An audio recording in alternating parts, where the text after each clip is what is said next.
Iniwan ko ang pamilya ko para gumugol sa Diyos. Dapat pinoprotektahan niya kami. Paanong nagkaroon ng cancer ang anak ko? Sinusubok ba ng Diyos ang pananampalataya ko?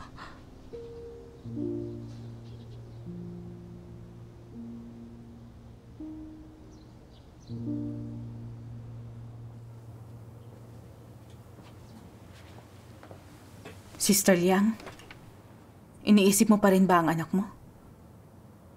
Hindi ko mapigilang mag-alala tungkol sa kanya. Hindi ko alam kung anong kalooban ng Diyos. Paano nagkaroon siya ng cancer?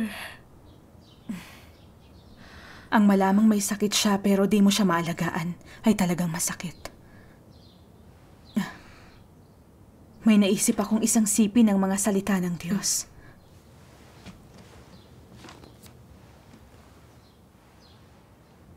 Habang sumasailalim sa mga pagsubok, normal sa mga tao ang manghina o maging negatibo ang kalooban o hindi malinawan ang kalooban ng Diyos o ang landas ng kanilang pagsasagawa.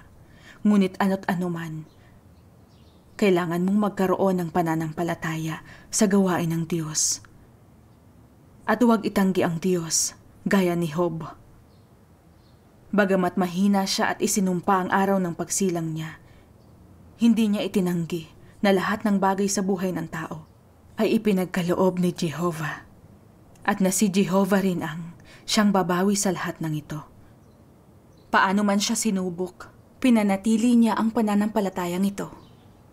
Sa iyong karanasan, ano man ang pagpipino mo sa pamamagitan ng mga salita ng Diyos, ang hinihingi niya, sa madaling salita, ay ang pananalig at pagmamahal ng tao sa Kanya.